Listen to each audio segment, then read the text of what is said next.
Very good morning, all of you. Today my topic is structure of a plant cell. A plant cell, a typical cell consists of three major components: plasma membrane, nucleus, and third, cytoplasm. कोशिका की बनावट, हम यहाँ पर study कर रहे हैं कोशिका की, वनस्पति कोशिका की बनावट किस तरह की बनी होती है। प्रत्येक कोशिका एक दीवार द्वारा घिरी रहती है जिसे कोशिका भित्ति कहते हैं। ये कोशिका भित्ति ये दिखाई जा रही है, ये सेल वॉल, ये कहलाती है कोशिका भित्ति, और ये सेलुलोज की बनी होती है। जंतुओं की कोशिकाओं में कोशिका भित्ति नहीं होती है, और पादप कोशिका में कोशिका भित्ति पाई जाती है। और एक कोशिका भित्ति काहे की बनी होती है? सेलुलोज की। उसके बाद प्लाज्मा मेम्ब्रेन, प्रत्येक कोशिका के ठीक नीचे एक मेम्ब्रेन पाई जाती है जो प्लाज्मा मेम्ब्रेन कहलाती है। ये प्लाज्मा मेम्ब्रेन ये ठीक यानी कि जो कोशिका भित्ति के ठीक नीचे एक मेम्ब्रेन होती है जो प्लाज्मा मेम्ब्रेन कहलाती है। ये प्रोटीन और लिपिड की बनी होती है। ये बहुत ही अल्ट्रा थिन, बहुत पतली, लचीली होती है, और इसका आकार जो है वो 75 एंगस्ट्रॉम 75 एंगस्ट्रॉम होता है।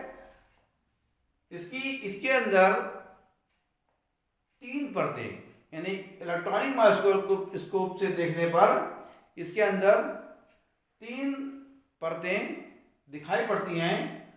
पहली परत प्रोटीन की बनी 20 एंगस्ट्रॉम की, और दूसरी परत 35 एंगस्ट्रॉम की जो फैट की बनी होती है, और तीसरी परत जो है वो फिर प्रोटीन की बनी होती है, वो भी 20 एंगस्ट्रॉम की होती है।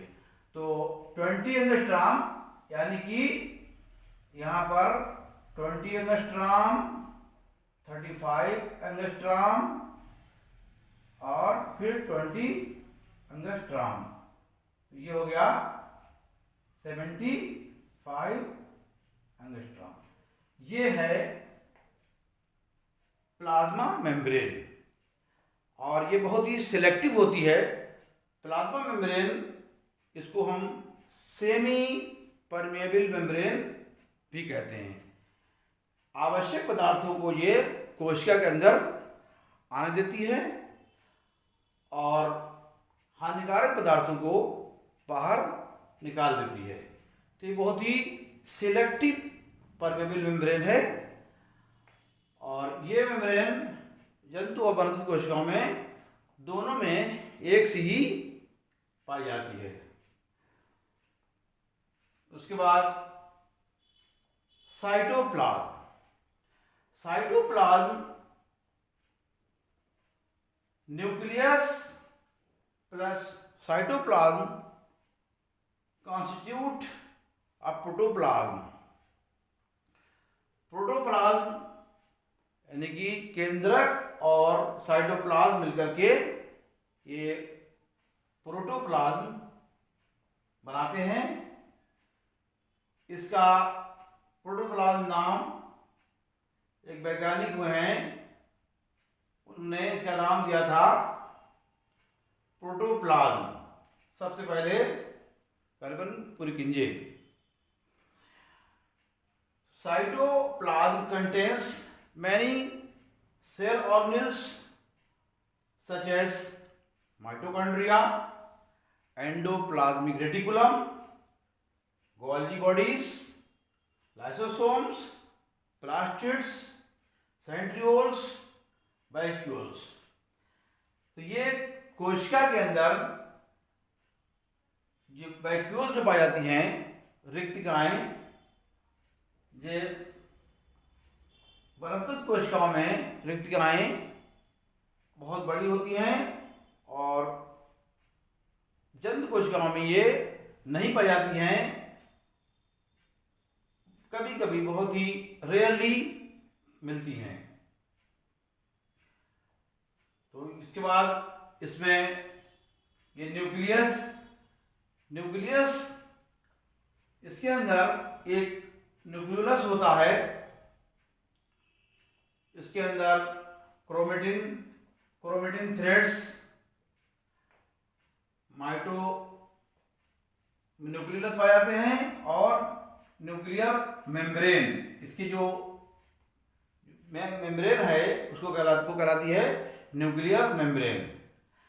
और इसके अंदर जो कोशिका के अंदर जो फ्लूइड भरा है वो कहलाता है साइटोप्लाज्म, और जो न्यूक्लियस के अंदर फ्लूइड भरा है वो कहलाता है न्यूक्लियोप्लाज्म। इसी से अटैच एंडोप्लाज्मिक रेटिकुलम पाई जाती है और endoplasmic reticulum, Golgi complex, lysosomes, chloroplast. ये क्लोरोप्लास्ट भी 3 तरह के होते हैं, ल्यूकोप्लास्ट, क्रोमोप्लास्ट, क्लोरोप्लास्ट। माइटोकॉन्ड्रिया, इसको हम विद्युत घर यानी power house of the cell भी कहते हैं। ये माइटोकॉन्ड्रिया कोशिका के अंदर बहुत से माइटोकॉन्ड्रिया पाए जाते हैं जहां पर एनर्जी रिलीज होती है और एटीपी जो है वो एटीपी में कन्वर्ट होती है और सभी कोशिकाओं को यहाँ से ऊर्जा पहुँचाई जाती है। इसी तरह से वैक्यूल जो हैं वो अपने अंदर बहुत सा रस भर लेती हैं जिन्हें रिक्तिका रस कहते हैं और आवश्यकता पड़ने पर ये जीवधारी को देती रहती हैं। और ये लाइसोसोम जो होते हैं वो सुसाइडल बैग्स कहलाते हैं। ये आवश्यकता पड़ने पर बस्ट हो जाते हैं। अगर बैक्टीरिया कोई भी सेल के ऊपर कोई फॉरेन अटैक होता है यानी कि वायरस या बैक्टीरिया का, तो ये उस सेल को डिस्ट्रॉय कर देते हैं, फिर बस्ट होकर के सेल डिस्ट्रॉय हो जाती है और आगे की सेल जो हैं वो नष्ट होने से बच जाती हैं। ये plastids, vacuoles, cell wall, cytoplasm, ये टॉपिक बहुत बड़ा है। इस टॉपिक के अंदर हम आपको इतना ही पढ़ाएंगे, उसके बाद अगले टॉपिक में अलग अलग सबके बारे में यानी कि न्यूक्लियस के बारे में और endoplasmic reticulum, cytoplasm, plasma membrane, mitochondria, chloroplast, इन सब के बारे में हम अगले वीडियो में आपको डिटेल में इसके बारे में समझाएंगे। Thank you.